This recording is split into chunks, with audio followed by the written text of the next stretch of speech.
Il y a une certaine qualité à l'air froid, au silence d'un hiver profond, qui ne fait pas que calmer le monde. Elle appuie sur la mémoire elle-même. Elle rend tout coupant et proche, même des décennies plus tard. Pour moi, cette pression est à jamais liée à 1962. J'étais en première au Westbury Academy, une école privée juste à l'extérieur, de New York où le plus grand frisson était la retraite annuelle, d'hiver des terminales. Cette année-là, ils avaient choisi un endroit reculé dans les montagnes, Adirondack, le Pinecrest Wilderness Lodge. La brochure montrait une structure de rondins pittoresques, nichée dans les pins, promettant l'aventure. Rien sur la photo ne laissait supposer la noirceur absolue, consommatrice de ces bois la nuit. Nous étions un groupe d'environ 30 élèves, bourdonnant de ce chaos pré-excursion, supervisé par 3 membres du corps enseignant.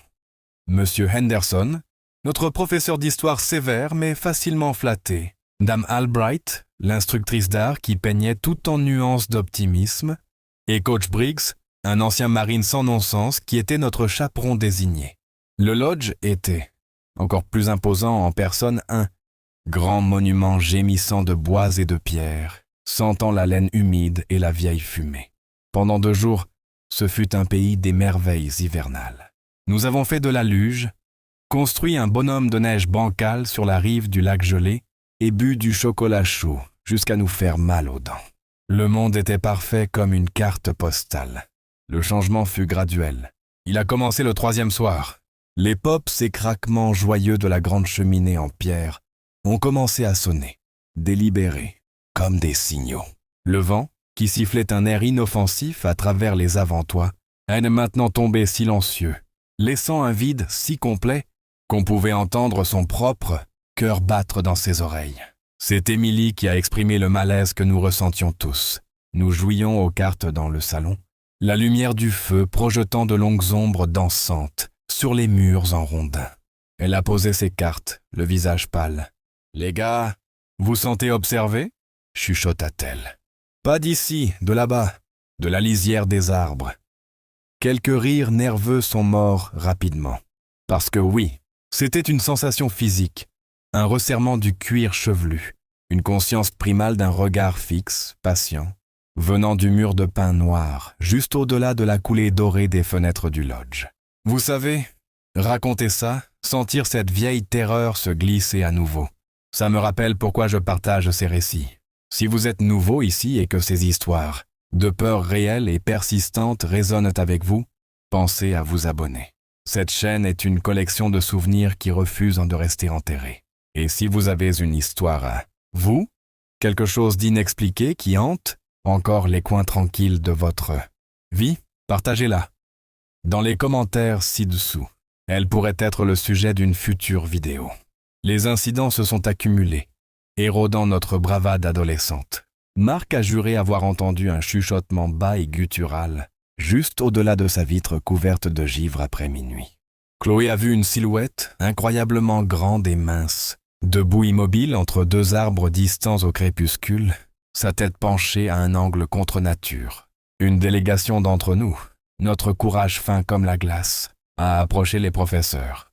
Nous les avons suppliés d'appeler pour un départ anticipé, de contacter les gardes forestiers, n'importe quoi. Monsieur Henderson nous a renvoyé d'un geste de sa pipe. Psychologie classique de l'isolement, les enfants.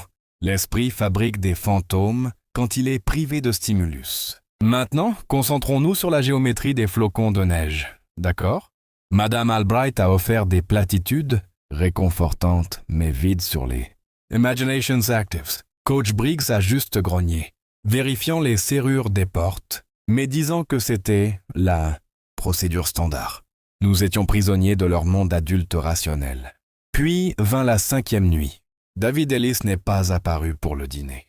David était du genre silencieux, un boursier qui passait la plupart de son temps à dessiner dans un carnet usé. Nous avons supposé qu'il était patraque ou avait perdu la notion du temps. Quand il a raté la soirée sociale, Coach Briggs, le visage fermé dans une grimace, est monté à l'étage. La chambre de David était ordonnée. Son carnet à dessin ouvert sur le bureau sur un croquis à moitié fini de la forêt. Son lit n'avait pas été dormi. Son sac était fait. Il avait simplement disparu. La seule anomalie était une petite fenêtre de service au 2e étage au bout du couloir, une fenêtre scellée, avec des couches de peinture et de crasse de décennies de désuétude. Elle était maintenant ouverte de 4 petits pouces à peine. Un éventail parfait et délicat de cristaux de neige fraîche reposait sur le sol en dessous. La vraie panique, j'ai appris, n'est pas bruyante. C'est un gonflement silencieux et froid dans vos entrailles qui paralyse vos poumons. Puis les cris ont éclaté. Nous nous sommes déversés dehors dans une nuit si froide qu'il faisait mal de respirer. Nos faisceaux de lampes torpes, coupant des chemins frénétiques et inutiles à travers la neige qui tombait. Nous avons hurlé son nom jusqu'à ce que nos voix se fissurent et s'évanouissent. Le son avalé par l'immense et indifférente obscurité. Les professeurs, leur autorité désormais fragile, d'une peur qui reflétait la nôtre, ont organisé des lignes de recherche frénétiques. Nous avons ratissé les bois, immédiats, jusqu'à ce que nos membres soient lourds de froid et d'épuisement. Le shérif du comté est arrivé avec des adjoints et des chiens à la première lumière. Ils n'ont rien trouvé. Aucune piste menant à l'extérieur à part nos propres traces chaotiques. Aucun lambeau de tissu sur une branche. C'était comme si la terre sous les pins s'était ramollie et que David y avait simplement coulé. La retraite a été annulée. Nous avons été ramenés dans les bus dans une torpeur engourdie et silencieuse. La conclusion officielle était « Exposition probable », due à un départ volontaire et une désorientation. Un accident, une tragédie. Mais nous qui avions senti l'observation savions mieux. David n'avait pas erré. Il avait été attiré dehors. La vie, implacable, a continué. Nous avons obtenu notre diplôme. Les carrières ont commencé. Les familles ont grandi. David Ellis est devenu un souvenir triste et lointain, une photo d'annuaire que nous regardions avec un pincement, un mystère local qui refaisait parfois surface dans des blogs de true crime. 13 ans se sont dissous. J'étais à mon bureau, dans un cabinet d'architecte, de Midtown quand le téléphone a sonné. C'était une ancienne camarade de classe, sa voix vibrant d'un choc si profond qu'il dépouillait ses mots de tout sens. « Tu dois venir. »« À Westbury. Maintenant, c'est David. » Ils ont trouvé David. Il n'avait pas été trouvé, exactement.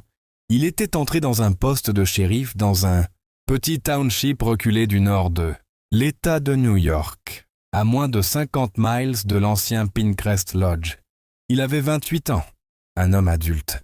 Mais quand il a donné son nom pour une vérification d'identité de routine, cela a déclenché une cascade d'alerte d'une affaire de personnes disparues de 1962.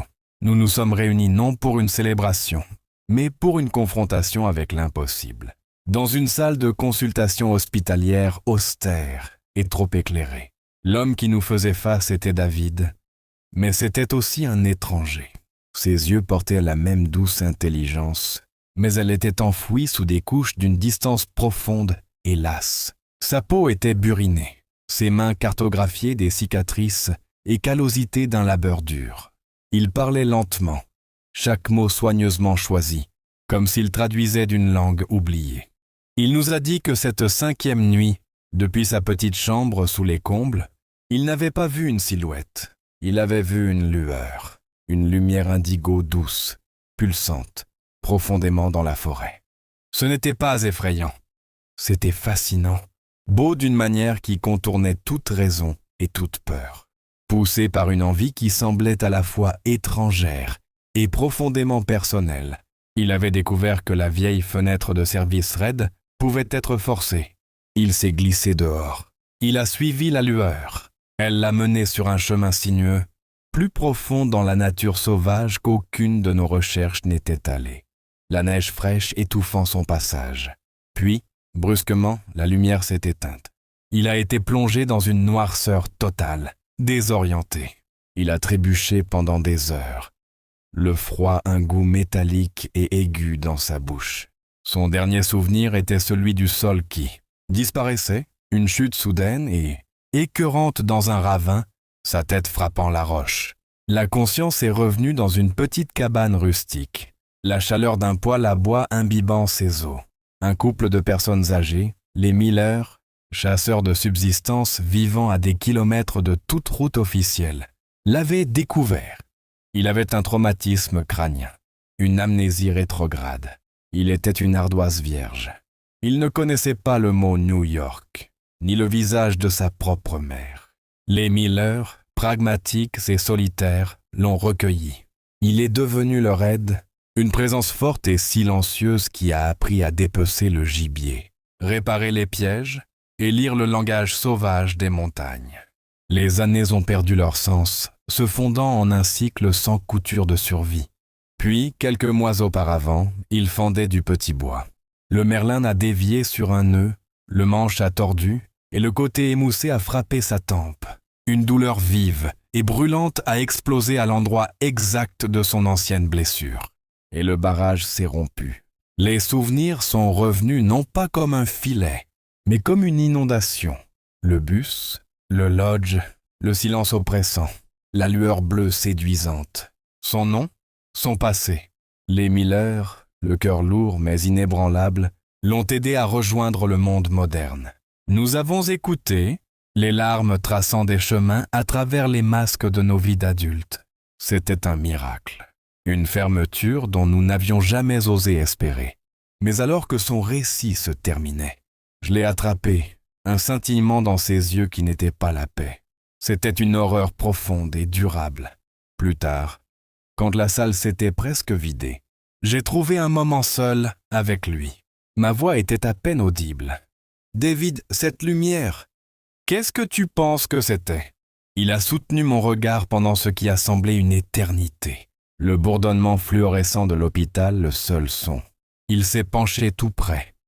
Son haleine sentait le pain et la pierre froide. « Ce n'était pas une lumière, » murmura-t-il. Les mots me glaçant jusqu'à la moelle. C'était un appât. Et la chose qu'il a placée, les Miller ne m'ont pas trouvé en premier. Ils m'ont trouvé plus tard. Ils m'ont dit qu'ils m'ont vu émerger de la lisière des arbres à l'aube. Mais je ne marchais pas vers eux. Je marchais à reculons. Et mon visage, ils ont dit que je souriais. Un énorme sourire vacant qui n'atteignait pas mes yeux. Ils ont pensé que c'était des lésions cérébrales. Il a dégluti, sa gorge travaillant. J'ai vécu avec eux pendant 13 ans. Pendant tout ce temps, je n'ai jamais entendu un seul bruit nocturne de cette partie des bois. Pas de criquets, pas de renards, pas même le vent à travers la parcelle spécifique de pin derrière leur cabane.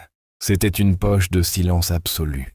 Et parfois, les nuits les plus calmes, les plus froides, je regardais dehors et je revoyais cette faible pulsation bleue, profondément dans le noir.